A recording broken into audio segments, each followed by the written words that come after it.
বাড়িতে থাকে তাহলে কি জগতের কল্যাণ হবে? প্রচারক কোথায়? ভাগবত প্রচারক কোথায়? কেউ কিছু মনে করবেন না, একটা কথা বলি। শ্রীমদ্ ভাগবতে একটা কথা উল্লেখ করা আছে।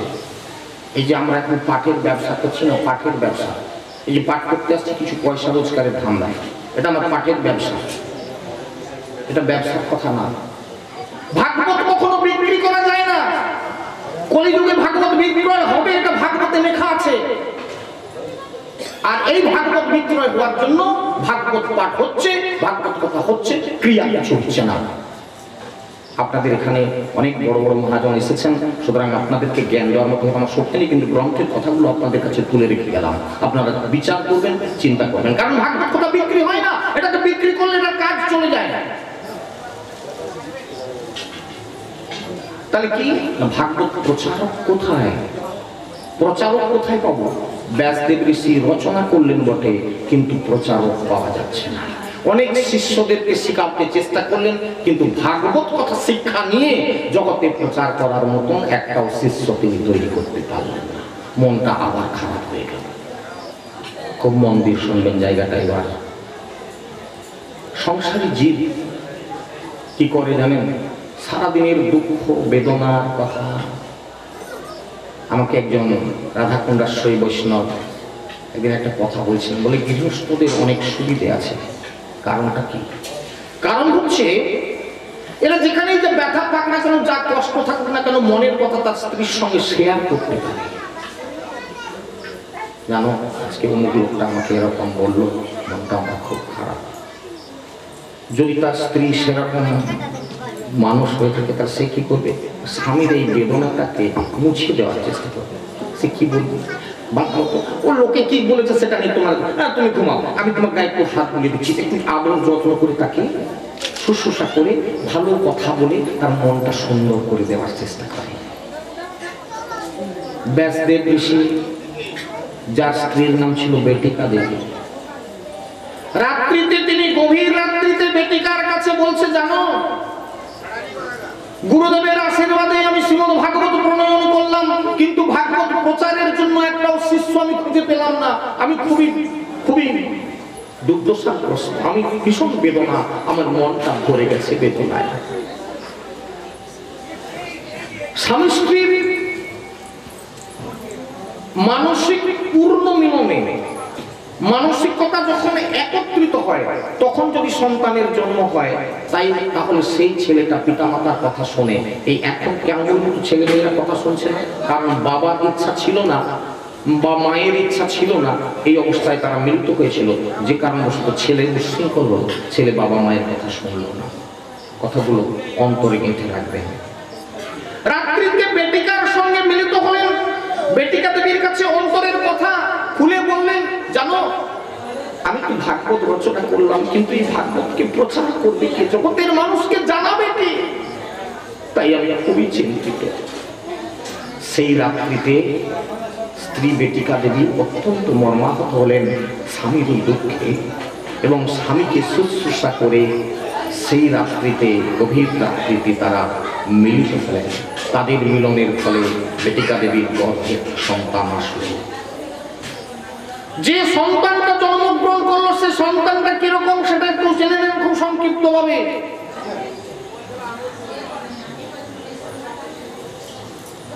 ব্যাসদেব ঋষি খুব আনন্দিত হলেন। ঈশ্বর হয়তো, গুরুদেবের কৃপা হয়তো এবার ফলপ্রসব করবে, তাই তিনি খুব মনের আনন্দে কাল কাটাতে লাগলেন। কিন্তু হায় রে, আপনার তো জানেন 9 মাস 10 দিন একটা বাচ্চা জন্মগ্রহণ করে, 1 বছর কেটে গেল, 2 বছর কেটে গেল, সে বাচ্চা আর প্রসব হয়। পিতা পুত্রের কথা হচ্ছে। মায়ের একটা কথা শুনে রাখুন তো, গর্ভের মধ্যে যখন বাচ্চা পূর্ণাঙ্গতা প্রাপ্ত হয়ে যায়, সে তখন লাফালাফি করে না, লাফালাফি করে না। খুব ডাক্তার বাবুরা দেখাতে গেলে বলে, কি গো মা বুঝতে পারেন তো? এরকম বলে, হ্যাঁ হ্যাঁ, নড়ানড়ি করতে সে বুঝতে পারে, ঠিক আছে আপনার কোনো চিন্তা নেই, বলে না। সে ভেতরে গোলমাল লাগাচ্ছে। এবার পিতার সঙ্গে কথা হচ্ছে পুত্রের, গর্ভের মধ্যে পুত্র, বাইরে পিতা বলে, আরে বাইরে বেরিয়ে, আর কতদিন মায়ের গর্ভে থাকবি, বেরিয়ে। সে বলে না, বেরোবে না। আরে কেন বেরোবি না? এই কি কথা? এই জগতের অকল্যাণ হয়ে যাবে, এরকম হয় নাকি? বেরিয়ে সে বলে পিতা, পিতাটা কে এবারে বুঝুন। পিতা, আপনার ওই মায়াকে যদি আপনি সরান তাহলে আমি ভূমিষ্ঠ হব, না হলে ভূমিষ্ঠ হব না। ভগবান গীতাতে বলে রেখেছেন, দৈবিচ্ছেষা গুণময়ী মম মায়া দুরাত্ময়া। এই দুরাত্ম মায়া থেকে আমি কাউকে মুক্তি দিই না, মায়ার জাল পেতে রাখা হয়েছে। ওই বাচ্চাটা জন্মগ্রহণ করে কাঁদে কেন? ওই মায়ার খপ্পরে পড়ে গেলে কেঁদে উঠে বলে, ওরে কেঁদে দে, আমাকে ধরলো চাপটে। কি যে কারণে শুধু বাচ্চা কাঁদে?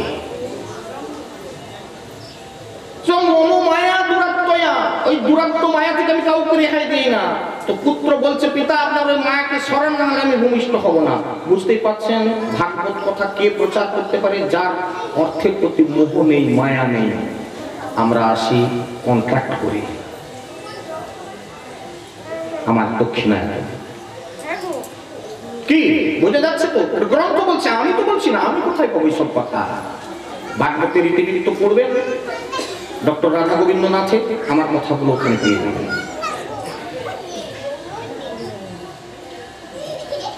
1 বছর, 2 বছর, 3 বছর, 4 বছর, 5 বছর, 6 বছর, 7 বছর, 8 বছর, 9 বছর, 10 বছর, 11 বছর অতিক্রান্ত হয়ে গেল। 12 বর্ষ, 12 বছর মায়ের গর্ভে কাটানোর পর পিতা বলেন, ওরে বেরিয়ে আয়, এবার নাহলে তোর মা মারা যাবে। বলে, তার দায়ী তুমি হবে। এ বেটা তো বড় গন্ডগোল লোক আছে। তুই ভূমিষ্ঠ হলি না, তোর মা মারা যাবে, তার দায়ী আমি? বলে, হ্যাঁ তুমি, তোমার মায়াকে সরাও, আমি ভূমিষ্ঠ হব। তো বলে ফেলেছি, অনেকদিন ধরেই তো বলছি, তোমার সঙ্গে তো বহুদিন কথা বলছে, মায়াকে সরাও।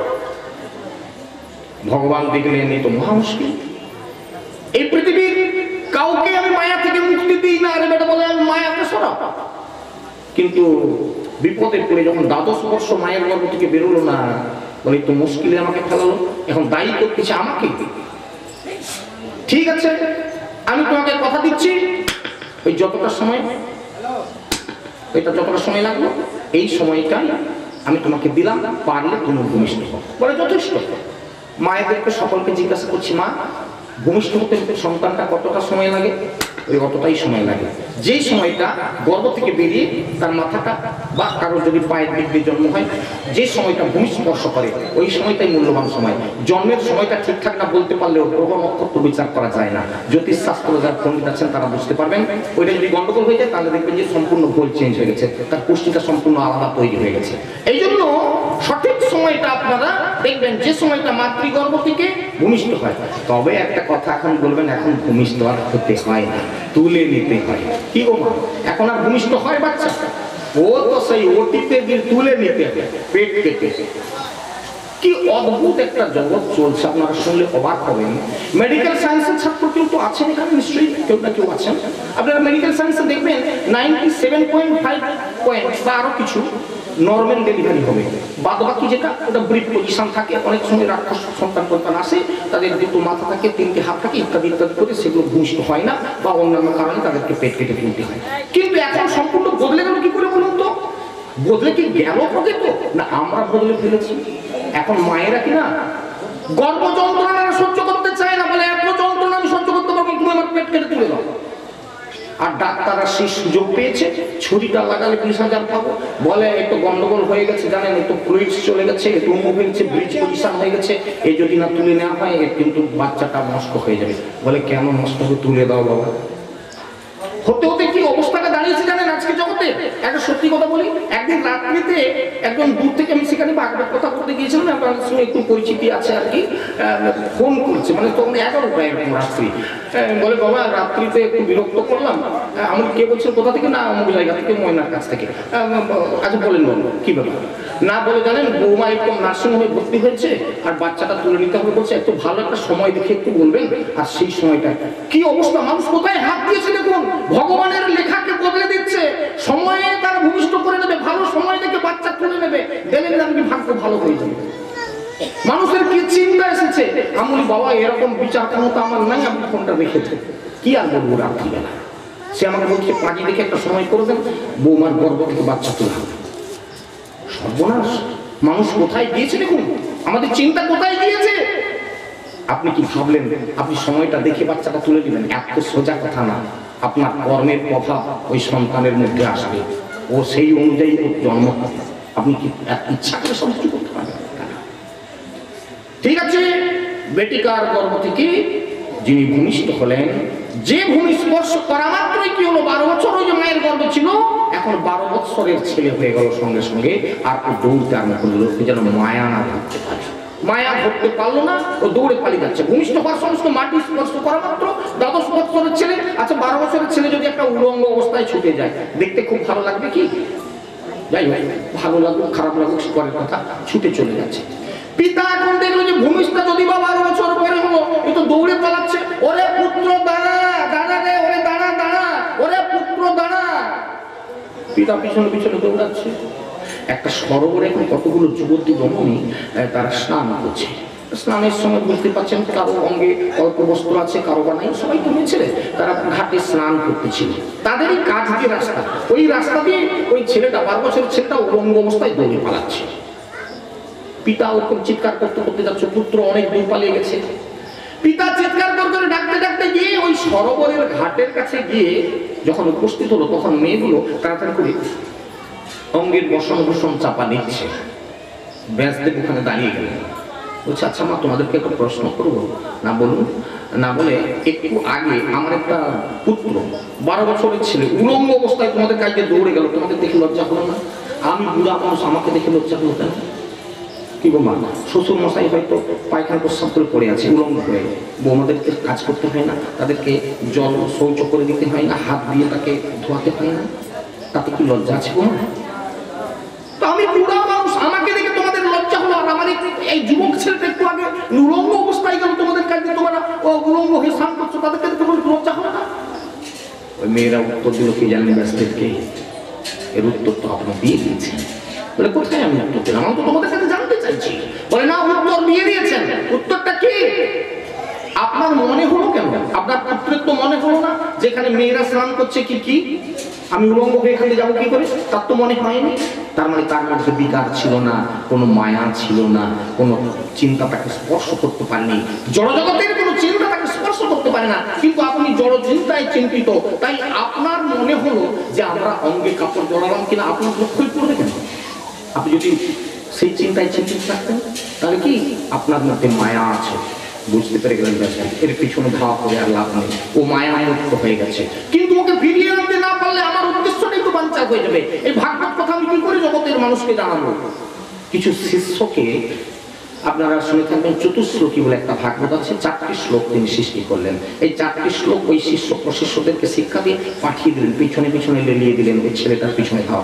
ও গিয়ে যেখানে না যেখানে বসবে, যেখানে ঘুমোতে যাবে, তোমার 4 দিক থেকে এই শ্লোকগুলো আওড়াতে থাকবে। দিনের পর দিন ওরা তার পিছনে ছুটে চলছে। ও ছুটে পালায়, আবার কি গাছের তলায় বসে একটু বিশ্রাম করে।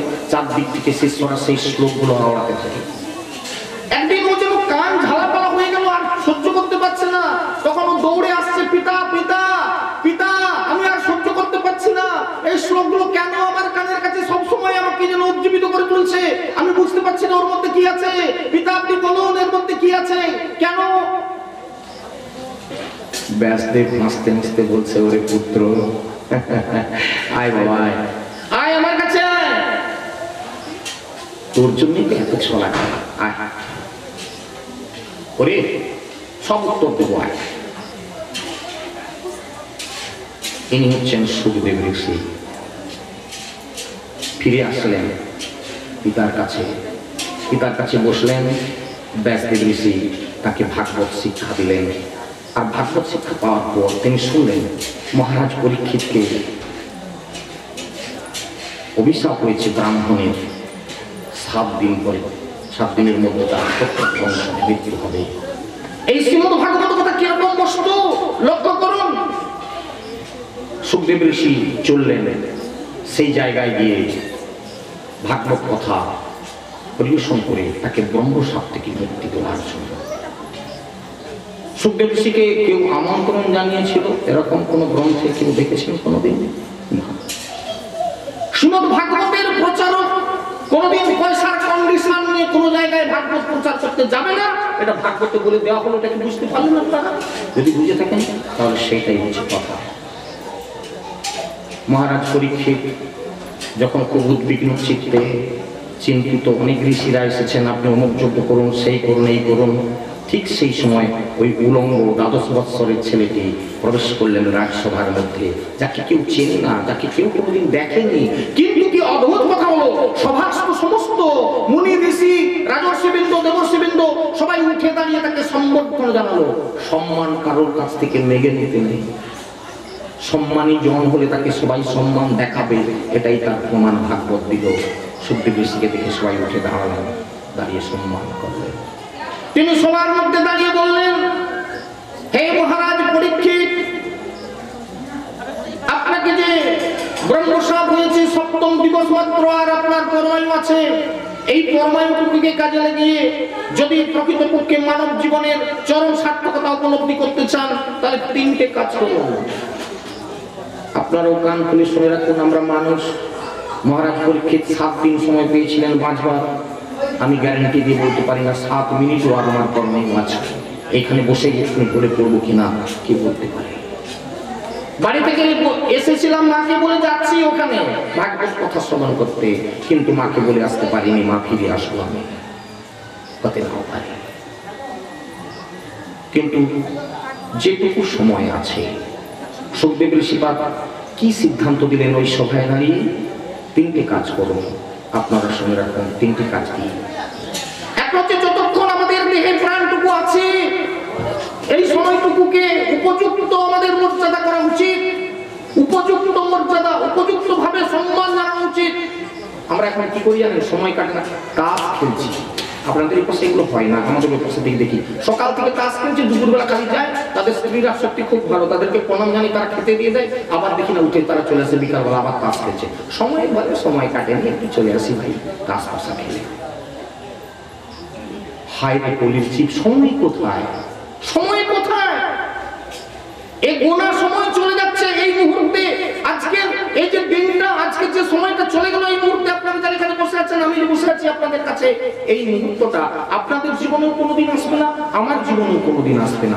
এই সময়টা সম্পর্কে আপনি কি জবাবদিহি করবেন ভগবানের কাছে? আপনারা বলতে পারবেন আমরা ভাগবত সভায় গিয়েছিলাম। আর যারা ওই রাস্তার ধারে আড্ডা দিচ্ছে ওরা কি বলবে? ওরা আমি দোকানে গল্প করতেছিলাম। কেউ এরকম ভাটিশালে বসে তারা ইত্যাদি করছে, তারা বলবে আমরা এই করতেছিলাম। ভগবান কি বিচার করবে? যারা ভাগবত শুনছিল তাদেরকে কি দেবে? যারা দোকানে বসে গল্প করছিল, চা খাচ্ছিল, ওদেরকে কি দেবে? আর যারা ইত্যাদি করতেছিল ওদেরকে কি দেবে? আপনারাই বিচার করুন, আমি আর এই বিচারে প্রবেশ করতে চাচ্ছি না। সুতরাং এই মনুষ্য জীবনের যে মূল্যবান সময়, এই সময়টাকে আমাদের কাজে লাগিয়ে 3টে কাজ করতে হবে। কি কি? 1 নম্বর কাজ হচ্ছে হরিকে শ্রবণে রাখুন। কি কাজ? হরিকে শ্রবণে রাখুন, হরিকথা শুনতে থাকুন। মানুষ যতক্ষণ না শুনে ততক্ষণ অন্ধকারের মধ্যে থাকে, তারা অজ্ঞানতার অন্ধকারে থাকে। মানুষের যখন জ্ঞান চক্ষু খুলে যায় তখন সে বুঝতে পারে তাই তো আমার এটা করা উচিত। তাই ভাগবত কথা শুনতে শুনতে যদি কোনোদিন জ্ঞান হয় যে হ্যাঁ এটা আমার করা উচিত, তাহলে করবেন। এর নাম শ্রদ্ধায় ভাগবত শ্রবণ। 2 নম্বর যে কথাটা বললেন, ওই 2 নম্বর কথাটা হচ্ছে কি? হরিকে বচনে রাখুন, মুখে হরিনাম করুন, হরিবোল হরিবোল বলুন। এই শ্রবণ করতে করতে হরি বল নিতাই গৌর প্রেমানন্দে। তাহলে বচনে রাখলেন, শ্রবণ করছেন, আর হরিকে বচনে রাখলেন। আর কি? হরিকে মননে রাখুন, চিন্তার মধ্যে হরিকে সবসময় রাখুন। হে হরি, তুমি ছাড়া জগতে আর কেউ নাই। এই জগতে আমি এসেছি, আমার তো সময় শেষ হয়ে গেল, তুমি আমাকে করুণাময় পুরুষ, তুমি আমাকে পথ দেখিয়ে নিয়ে চলো। এই মননটা হতে থাকবে। এই 3টে কাজ, এই 3টে কাজ করলে আপনি ব্রহ্মশাপকে এড়িয়ে যেতে পারবেন। মহারাজ পরীক্ষিত কি করলেন? সুখদেবের কথা শুনে এক মুহূর্তে তিনি কি করলেন? পয়ঃবেশনে, পয়ঃবেশন, ভাগবতে কথাটা দেওয়া আছে পয়ঃবেশন কাহাকে বলে? পান আহারাদি পরিত্যাগ করে একমাত্র বস্ত্র গ্রহণ করলেন। মহারাজ পরীক্ষিতের রাজবেশ পরিত্যাগ করে দিয়ে একমাত্র বস্ত্র পরিধান করে একটা আসনে বসে গেলেন। 7 দিন আহার নিদ্রা পরিত্যাগ করে ভাগবত কথা শ্রবণ করতে লাগলেন। আর আমরা আজকাল ভাগবত কথা শুনতে শুনতে নাচানাচি করি। এ তো ভাগবতের কথা, আমি কি বললাম নতুন করে নাকি? মহারাজ পরীক্ষিত 7 দিন অনাহারে অনিদ্রায় একটা আসনে বসে ভাগবত শ্রবণ করলেন, আর আমরা 3 ঘন্টা ভাগবত শুনতে বসে 3 10 30 বার উপরে উঠে নাচানাচি করি। কথাগুলো কি কিছু বোঝা যাচ্ছে কিনা দেখুন তো বাবা। জগতের কল্যাণ কোথায় হয়, অকল্যাণ কোথায় হয়, বিচার প্রত্যেকের বুদ্ধি আছে। গ্রন্থ কি বলছে সেটা আপনাদের তুলে দিলাম, আপনারা বিচার করে সিদ্ধান্ত বের করবেন। আমার কথাগুলো শুনবেন না, আমি অনেক ছেলে মানুষ আছি, এই বিষয়ে আমার জ্ঞান গম্য খুবই কম। তাহলে মহারাজ পরীক্ষিত সেই ভাগবত কথা শুনতে লাগলেন। সেই শ্রবণ করতে করতে আমরা এবার চলে যাচ্ছি শ্রীমদ ভাগবতমের মধ্যে। আজকের ইন্ট্রোডাকশন বা ভূমিকা এই পর্যন্ত করে আমরা এবার গ্রন্থের মধ্যে যাচ্ছি। আমরা আজকে যে প্রসঙ্গ নিয়ে আলোচনা করব সেই প্রসঙ্গটা হচ্ছে এই পৃথিবীর প্রতিটি মানুষ আমরা আমাদের কর্মফল নিয়ে আসি আর কর্মফল নিয়ে চলে যাই। কিছু বোঝা গেল? আমার জন্মটা কেন ব্রাহ্মণের ঘরে হলো, এর জন্মটা কেন শূদ্রের ঘরে হলো, এ ব্রাহ্মণের ঘরে জন্মালো বটে উচ্ছৃঙ্খল হলো, এ শূদ্রের ঘরে জন্মগ্রহণ করেও কৃষ্ণ ভক্ত কেন হলো, এই বিষয়গুলো তো আমাদের জানতে হবে। এটা জানতে গেলে পর আমরা গরুড় পুরাণের একটা তথ্য আপনাদের কাছে তুলে দিই। গরুড় পুরাণে একটা সুন্দর কথা বলা আছে, এই পৃথিবীতে যখন আমরা আসি তখন দুটো জিনিস নিয়ে আসি, খুব মন দিয়ে শুনবেন, দুটো জিনিস নিয়ে আসি। আর এই পৃথিবী থেকে যখন আমরা ছেড়ে চলে যাবো তখন 3টে জিনিস নিয়ে যাই। কি কি দুটো জিনিস নিয়ে আসি, কি কি 3টা জিনিস নিয়ে যাই, এটা সম্পর্কে আগে ধারণা থাকতে হবে। দুটো জিনিস নিয়ে আসি, কি? কর্মফল। ওই যে বললাম আমার শূদ্রের ঘরে জন্ম হলো কেন? কর্মফলে। তো শূদ্রের মতো আচরণ করে পূর্ব জন্মে, তাই শূদ্রের ঘরে তোমার জন্ম হলো। ছাগল হয়ে জন্মালাম, কেন জন্মালাম? আগের জন্মে লোকের লুচালুচি করে খেয়েছি, ছাগল হয়ে জন্ম হলো। কুকুর হয়ে জন্মালাম, লোকের হাঁড়ি খেয়েছি আগের জন্মে ছোঁছো করে, এই জন্মে কুকুর জন্ম হয়েছে। খুব মনন করবেন। তাহলে কর্মফল নিয়ে এসেছি, আর কি নিয়ে এসেছি? কিছু সুকৃতি ফল। এই সুকৃতি ফল কাহাকে বলে, ডেফিনেশনটা একটু নিয়ে নেন। এই যে আজকের দিনে আপনারা একটু বসে এক মনে ভাগবত কথা শুনছেন, আমি ধরে নিলাম এর আগে কোনোদিন আপনারা ভাগবতের কাছে বসেননি, শোনেননি, আর কোনোদিনও আপনারা শুনবেন না। এই আজকের দিন মাত্র কি একটা ওই আত্মীয় বাড়ি গিয়েছি, এখন কি করবো, সেদিকেও কেউ খেতেও দিচ্ছে না, কিছু না, এই সময় সব বন্ধ করে দিয়েছে। ঠিক আছে বাবাজি যখন বসছে তো ওইখানে গিয়ে বসি, এরকম করেও যদি আজকে কেউ বসেছেন, আর কোনোদিন জীবনে এরকম সুযোগটা আর হয়নি। ওইটা আপনার স্বীকৃতি। একদিন আপনি ভাগবত শ্রবণ করেছেন, ওইটা স্বীকৃতি ফল। এটা কিন্তু কোনোভাবে খরচা হয়ে যায় না, এটা থেকেই যায়। জন্মের পর জন্ম ওইটা আমাদের থেকে যায়। ওটা জন্ম আমাদের জমা, টাকা পয়সা, ওটা টাকা পয়সা আমাদের সম্পদ সম্পত্তি, ওইটা জমা থেকে যায়। জন্মের পর জন্ম আসি, জন্মের পর জন্ম চলে যায়, কিন্তু স্বীকৃতি ফলটা কোনোদিন ক্ষয়ে যায় না। ওই স্বীকৃতিটা জমতে জমতে প্রতি জন্মে যদি কিছু কিছু করে জন্মে, তাহলে একদিন হয়তো বিরাট কাজ হবে। আমরা যদি প্রত্যেক দিন থেকে যদি 5 টাকা 10 টাকা করে জমাই, দেখা যায় যে একদিন আমি 1 লাখ টাকার মালিক হয়ে গেছি, একটা ব্যবসা খুলে বসতে পারি সেদিন। কিন্তু 1 টাকা 2 টাকা নিয়ে তো ব্যবসা করা যায় না, সেটা জমা থাকুক জমা থাকুক জমা থাকুক। আচ্ছা, এখানে যারা বসে আছেন আপনারা অপরাধ কেউ নেবেন না, কেউ কি কোনোদিন জেলখানায় গেছিলেন নাকি? নাই আপনাদের আমি বলতে চাই যে আপনারা জেলখানায় যান। জেলখানায় গেলে আমি কিছু লোকের কাছ থেকে শুনেছি, যদি মোবাইল ফোন থাকে, যদি গোলার সোনার চেন থাকে, আংটি থাকে, পকেটে টাকা থাকে, ইত্যাদি যদি থাকে, ওগুলো নিয়ে কিন্তু আপনাকে জেলখানার মধ্যে প্রবেশ করতে দিবে না। কারণ আপনার কোথায় কি গন্ডগোল হয়ে যাবে। সেই জন্য গেটের কাছে একটা দপ্তর আছে, ওখানে ফর্ম ফিল আপ করে আপনার কি কি আছে ওগুলো সব জমা রেখে দেওয়া হয়, তারপর আপনাকে জেলখানায় ঢুকিয়ে দেওয়া হয়। যেদিন আপনি জেলখানা থেকে ছাড়া পাবেন সেদিন আপনাকে বলবে ও আপনার তো এই জমা আছে, দেখুন তো এগুলো আপনাকে, এগুলো হয়েছে। ঠিক তেমনি ভাবে আমরা যখন এই পৃথিবী থেকে চলে যাই তখন দুটো জিনিস নিয়ে যাই, একটা হচ্ছে কর্মফল। যখন আসি তখন একটা হচ্ছে কর্মফল আর একটা স্বীকৃতি ফল নিয়ে আসি, আর যখন চলে যাবো এই জগৎ থেকে তখন 3টে জিনিস নিয়ে যাই। ওই